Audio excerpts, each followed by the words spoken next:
네. 이번에 이제 지난 시간에 이어서 또 제주 맥주 이야기 한번 해보겠습니다. 네. 증권신고서에 따르면 이번 이제 제주 맥주는 상장으로 총 260억 정도가 들어와요. 예전에 빅히트 할 때 공모자금 가지고 어디다 쓰겠다라고 다 적혀 있었잖아요. 다 적혀 있었죠. 그때 뭐 레이블 사겠다. 샀잖아. 그래서 실제 샀잖아. 그런 것처럼 제주 맥주도 적혀 있어요. 첫 번째는 뭘 할 거냐면은 아까 말한 것처럼 양조 사업은 엄청난 시설 투자, 장치 산업이라서 77억을 시설 투자에 쓸 거예요. 그래서 뭐 양조장 설비 구축, 시설 투자, 그리고 생맥주 관련 기자재 구입, 여기에 77억을 쓸 겁니다. 그리고 두 번째로는 뭐 운영 자금이죠. 네. 한 118억 정도를 운영 자금으로 쓰겠다고 작성해 있고요. 해외 시장 개척에 20억, 국내 시장 개척, 그리고 국내 시장은 어쨌든 마케팅 필요하니까 여기에 한 73억 정도 쓴다고 했고, 제주 양조장 투어할 수 있는 프로그램을 만들려고 해요. 거기에 10억 정도를 사용할 예정이라고 합니다. 자, 그리고 돈 꽂히면 이제 돈 갚아야죠. 66억은 이제 채무 상환할 예정입니다. 현재 차입금이 95억 원 정도 있는데 이게 다 양조장이랑 물류창고 확보하면서 빌린 차입금이란 맞아요, 말이에요. 맞아요.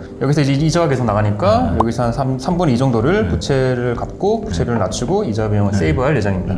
리스크를 알아볼 거예요. 증권신고서에 본인들이 적어놓은 리스크가 있습니다. 핵심 투자 위험이라고 해가지고 크게 세 가지를 적어놨어요. 사업 위험, 회사 위험, 기타 위험. 그래서 사업 위험부터 보면, 사업 위험은 쉽게 말해서 이 회사를 둘러싼 이제 우리나라 경제, 그리고 산업, 그러니까 주류 산업의 위험. 첫 번째로 코로나 나왔어요. 코로나, 네. 코로나 장기화에 따른 경기 둔화 및 시장 침체. 침체 네. 위험인데, 경기 변동에 민감한 게 원래 맥주 산업이라고 하니까 어느 정도 이해는 돼요. 근데 뭐 민감한가? 아니 집에서 많이 혼자 먹지 오히려 더 먹지 않나? 그리고 이제 원재료 가격 변동 위험도 적어 놓았는데요. 이 맥주의 주 원료가 이제 메가, 홉, 효모가 이제 95% 정도인데 이게 다 수입이래요. 그러니까 당연히 작황이 안 좋거나 그리고 환율 같은 거 위험이 있으니까 통제 이제 불가능한 그렇죠. 이런 거에 적어 놓았죠 또. 회사 위험은 제주 맥주 자체에 대한 위험이에요. 회사 위험을 한 가지만 적어놓은 거 아니고 되게 여러 가지 적어놨는데, 그 중에서 제가 생각했을 때 가장 공감이 됐던 거는 뭐냐면 브랜드 인지도 위험이에요. 이게 어떤 거냐면, 제주 맥주가 지금 수제 맥주 시장에서는 1위란 말이에요. 전체 주류를 놓고 보면은 엄청나게 밈이에요. 가장 대표적인 게 하이트 진로, 오비 맥주, 그리고 롯데 칠성 이렇게 있잖아요. 수제 맥주로 한정 지어보면 1위지만 전체 주류 시장을 놓고 보면 아직도 열악한 위치에 있다. 그리고 그 사람들이 지금 뭐 하겠어요?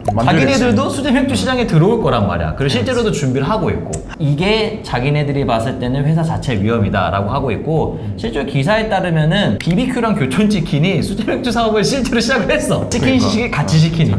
그러니까. 이제 뭐 기타의 투자 위험 이런 것도 나와 있는데요. 관리 종목 지정이나 상장 폐지 관련된 뭐 요건들이에요. 뭐 이런 리스크인데, 이거는 또 테슬라 상장이랑도 연관이 되어 있습니다. 이게 테슬라 상장하고 연관되어 있고, 제주 맥주가 지금 적자 회사잖아요. 근데 우리는 앞으로도 적자를 유지할 수도 있다라고 적혀 있어. 왜냐면 밸류에이션은 다 이제 가정의 가정, 희망적인 가정이니까. 근데 이게 왜 중요하냐면은, 코스닥에 여러분들도 들어보셨을 거예요. 관리 종목으로 지정된다든지 상장 폐지가 되는 게 있어. 그 요건이랑 연관이 돼 있어요. 그러니까 간단하게 보면 네 가지인데, 첫 번째가 이제 매출액이 30억이 안 되고, 그리고 세전 손실이 과거 3년 중 2년 동안 세전 손실이 자기 자본의 50%가 넘고, 그리고 4년 연속 영업 손실이 나고, 그리고 자본 잠식률 50% 이상인 경우. 그러니까 쉽게 말하면 못 벌고 있는 돈 거네. 못 벌고 있으면은 너네 관리 종목 지정되고 상장 폐지 시키겠다는 거야. 이게 일반적인 이제 요건인 거잖아요. 관리 지정 종목. 근데 이게 좀 모순인 거 아니야? 왜냐면 테슬라 이제 상장시켜줄 때는 너네 적자 기업임에도 불구하고 해준다는데 하고 나서는 너네 돈 못 벌고 돈못 벌면 이제 상패? 상패. 그럼 이건 좀 모순인 것 같은데 설명도 부탁드리겠습니다. 네. 4년 연속 영업 손실이랑 자본 잠식률 50% 이상 요건은 유예 없이 바로 적용되는 게 맞는데, 나머지 요건들, 실제로 제주 맥주가 이렇게 될 가능성이 조금 있는 요건들은 유예할 수 있는 제도가 있어요. 그래서 이제 아까 말한 매출액 30억이랑 세전 손실 요건은 상장하고 5년 동안은 유예시켜줘요. 그러니까 정리를 하면 21년부터 25년까지는 매출액이랑 세전 손실 이거는 괜찮다는 건데, 괜찮다는 거예요. 25년까지는 손실은 무조건 넘어야겠네. 그렇지, 그렇지. 네. 그럼 이제 제주 맥주의 나쁜 점, 약점을 알아봤으니까 이제 강점도 알아보죠. 네. 장점도 있죠. 핵심 경쟁력에 대해서 알아볼 텐데요. 투자 설명서에는 네 가지 핵심 경쟁력을 설명을 해놨어요. 일단 첫 번째는 뭐 제일 중요한 걸 수도 있을 것 같아요. 세계 최고 수준의 맥주 제조 설비를 갖추고 있다는 거예요. 맥주 하면 어디? 맥주하면 독일이지. 독일 형들.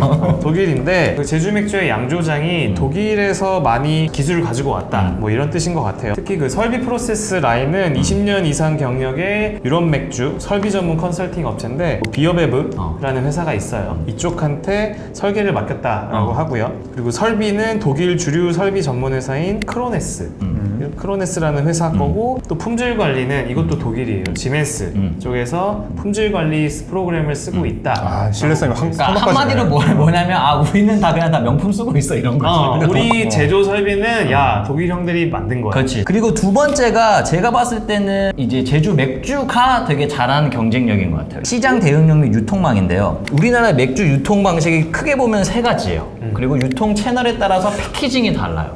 한번 생각해 볼게요. 패키징으로 놓고 보면은 첫 번째는 생맥주가 있고, 두 번째는 병맥주가 있고, 세 번째는 캔맥주가 있잖아요. 요새 마트 가 보면은 케그라고 해가지고 생맥주 통을 팔아요. 그 다음에 병맥주, 그 다음 캔맥주예요. 근데 이게 유통 채널별로 어떻게 들어가냐면 치킨 전문점 같은 데는 이런 생맥주 통이 들어가. 그리고 일반 식당 같은 데는 병맥주가 들어가. 그리고 가정집에는 이런 500ml 캔맥주가 들어가. 그러니까 유통마다 패키징이 달라. 음식점에서 술집에서는 이거 안 팔아. 술집에서 안 파지. 근데 이 세 개 유통 채널 중에 가장 큰 게 뭐냐면 500ml 캔맥주 시장이에요. 이 시장이 제일 커? 이게 전체 70%야. 집에서 많이 먹는 거야. 집에서 엄청 때린다는 거지. 근데 제주 맥주가 잘하고 있는 게 보면은 수제 맥주 중에서는 유일하게 이 패키징을 세 개를 다 만들어. 생각해봐. 수제 맥주는 대부분 캔맥주로 먹기보다는 그냥 가게에서? 생맥주로 먹어. 그래야 되지. 근데 그 마켓 자체가 작단 말이야. 가장 큰 시장은 캔맥주 캔맥으로 시장이야. 오고 싶은 건데. 근데 그거를 패키징을 깔려면 뭘 해야 돼? 엄청난 설비 투자가 필요한 거지. 그래서 제주 맥주가 작년에 수제 맥주 회사 중에서 유일하게 전국 5대 편의점에 입점을 했어요. 다 입점했어. 이거 편의점에서 사온 거잖아. 편의점 사온 거야. 내가 알기로 그게 진짜 어려운데. 진짜 어려운 거야. 대기업 맥주를 제하면 전국 편의점과 대형마트에 이제 모든 가정 채널을 뚫은 거죠. 그러니까 쉽게 말하면은 가정 채널이 있고 유흥 채널이라고 하더라고. 가장 큰 가정 채널에 진입한 가정 채널 진입한 거. 그래서 이제 보면은 5대 편의점에 입점했다는 거는 이제 어떤 의미냐면 아까 김일 기사가 얘기한 것처럼 편의점 냉장고 칸 한정돼 있어요. 맥주를 다 마실 수는 없어. 들어간다는 것 자체가 일단 엄청 빡세고 그리고 들어가서도 매출이 안 나면 바로 빠진대. 그리고 거기에 들어가려면 뭘 이겨내야 되냐면 저도 마찬가지지만 딱 들어가면은 4개 만 원. 수익 맥주 4캔 만 원이 적혀 있어. 그거 쉽지 않은데. 거기를 내가 뚫어내야 돼? 뚫고 내가 제주 맥주를 꺼내야 된단 말이야. 그러니까 이제 이거는 뭐냐면 제주 맥주가 수입 맥주하고도 경쟁할 수 있다. 이런 걸 의미하는 겁니다. 제주 맥주 말고 다른 소형 맥주 회사들도 어쨌든 그런 편의점 들어가고 싶을 텐데 이 제주 맥주만 편의점을 뚫을 수 있었던 이유 뭐 스토리가 있어요? 이유는 아까 얘기한 것처럼 패키징 차에서 나오는 거예요. 대부분의 수제 맥주는 컵을 중심으로 그냥 생맥주만 돌려요. 그래서 편의점 자체에 들어갈 수가 없는 거야. 캔맥주를 만들어야지 편의점을 들어갈 거고 거기를 들어가야지 가장 큰 마켓을 들어갈 거고 그래서 이제 다른 수제 맥주 회사들은 확장성의 한계가 있는데 자기네들은 확장성의 한계가 없다라고 이제 적혀 있습니다. 세 번째 경쟁력은 이제 글로벌 파트너십인데요. 저희가 이제 처음 말한 것처럼 설립 때부터 누구랑 같이 했어요. 브루클린 브루어리. 브루클린 브루어리와 파트너십을 체결하고 생산 전 분야에서 이제 노하우를 직접 전수받고 있는 거죠. 그렇지. 또 이 브루클린 브루어리가 주주잖아요. 주주잖아. 주주면은 또 얼마나 도와주겠어. 뭐 물심양면이지. 많이 도와주겠네. 그리고 이제 뿐만 아니라 브루클린 브루어리사의 파트너사가 누구냐면 칼스버그예요. 여기가 세계 4위 맥주. 칼스버거 알지? 칼스버그. 근데 아까 투자금 받아가지고 해외 진출한다 그랬잖아요. 제주 맥주 혼자 그냥 맨땅 가서 헤딩하겠다는 게 아니라 해외 진출을 칼스 맥주랑 우린 같이 할 거다. 칼스버거랑 같이 하는 거야. 칼스버그랑 같이 할 거다. 그러니까 얼마나 설득력이 있어. 끄덕끄덕 하게 돼. 싸움 잘하는 형들이 있어 이런 거네. 그런 거지, 그런 거지.